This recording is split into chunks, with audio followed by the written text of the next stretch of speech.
ایک ایک کر کے آنسر نہیں دے رہی ہوتی. بعض اوقات میں آرٹیکل لکھ کے اپنے پوسٹ پہ بنا کے ڈال دیتی ہوں, جس کو جو سمجھنا ہے, جو پڑھنا ہے, جو مطلب نکالنا ہے نکالیں. دیکھیں اس کے پیچھے ایک ریزن ہے. جو آن اسکرین ہے نا, یہ ہماری آپ کہہ لیں کہ پروفیشنل لائف ہے, اور پروفیشنل لائف کے اپنے تقاضے ہوتے ہیں. اور وہ دیکھیں, سب سے پہلے تو میں اس پہ ایک چیز ضرور شامل کروں گی کہ دیکھیں آپ کسی کو جج نہ کریں. کسی بھی انسان کی نیکی کا معیار جو ہے, یا آپ اس کو کہیں کہ نیکی یا بدی کا پیمانہ ہے, آپ اس کو معیار کریں, وہ اس کا حلیہ نہیں ہے.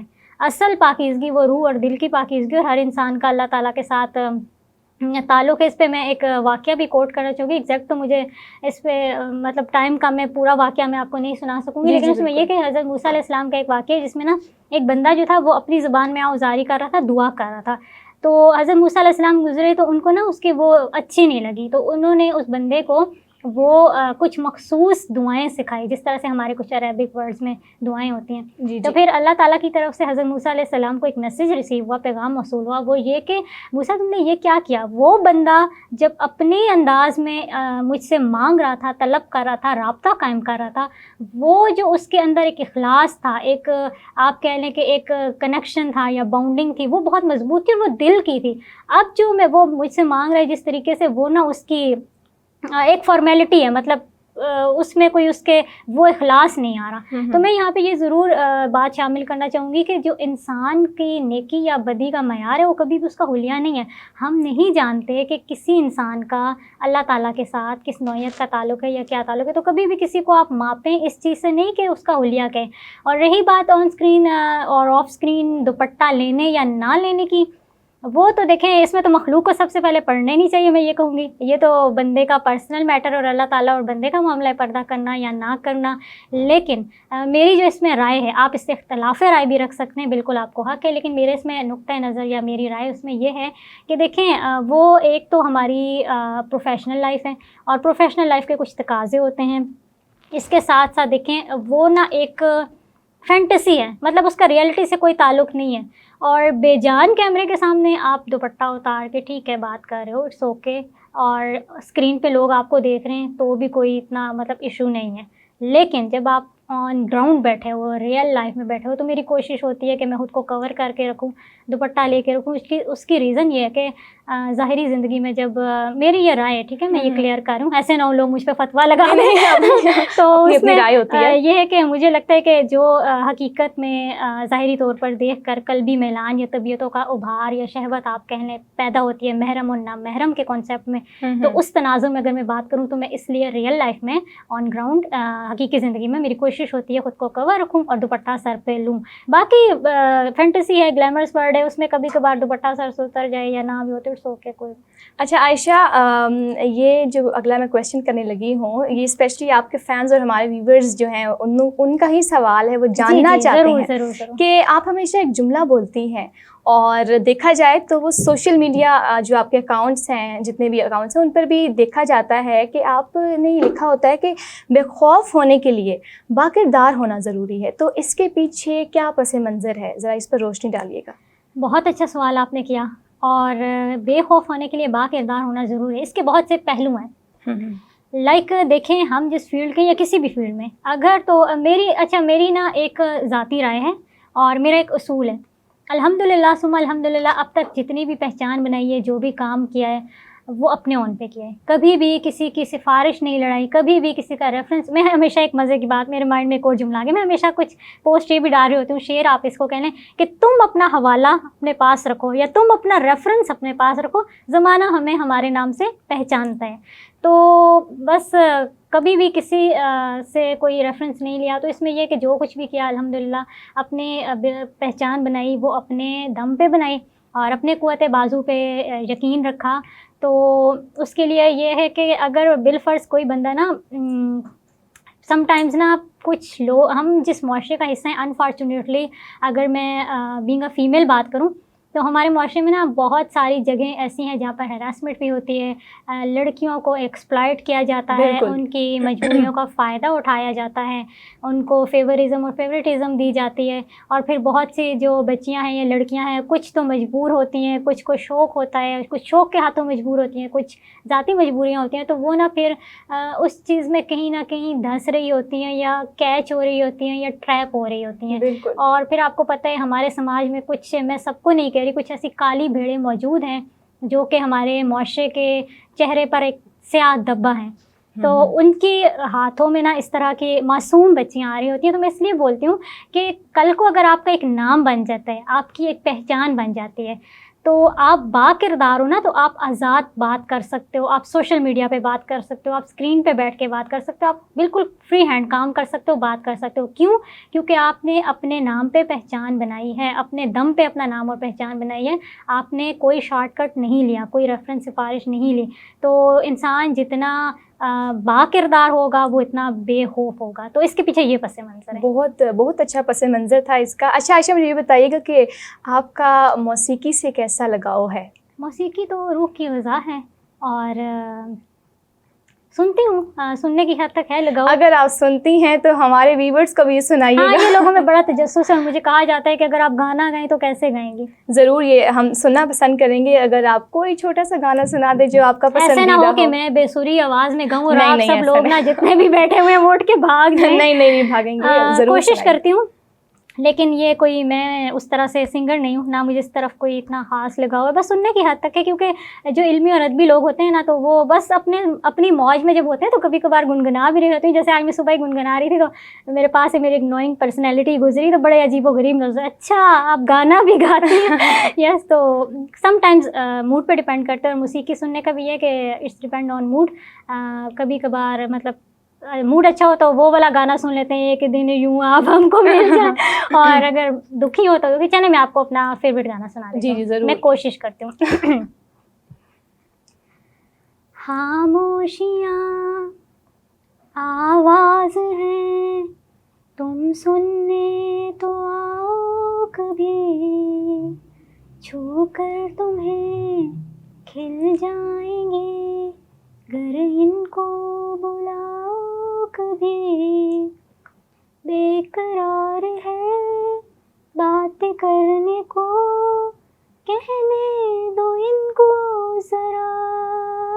بس اتنا ہی. بہت اچھی آواز ہے, اتنی پیاری آواز ہے. میرا خیال ہے آپ کو موسیقی سے بھی جو ہے اب نیا تعلق رکھنا چاہیے. چلیں کوشش کریں گے, کوشش کرنے میں کوئی حرج نہیں ہے. عائشہ, آپ سے گفتگو کے دوران وقت کا اندازہ ہی نہیں ہوا, وقت اتنی جلدی سے گزر گیا, کچھ محسوس ہی نہیں ہوا کہ اتنی جلدی سے وقت گزر گیا. ناظرین, پروگرام کے اختتام کا وقت ہوتا ہے, اور عائشہ آپ کا بہت شکریہ, آپ نے ہمارے پروگرام میں شرکت کی, اپنا قیمتی وقت نکالا. عائشہ, جانے سے پہلے آپ ینگ جنریشن کو کوئی میسیج دینا چاہیں گی؟ ینگ جنریشن کو میسیج یہی دینا چاہوں گی کہ انفارچونیٹلی جو حالات و واقعات چل رہے ہیں ہمارے قومی سطح پر, اس میں ایک سیاسی بھونچال ہے, ایک بے یقینی کی فضا ہے, سیاسی بے یقینی ہے اور کشیدگی ہے.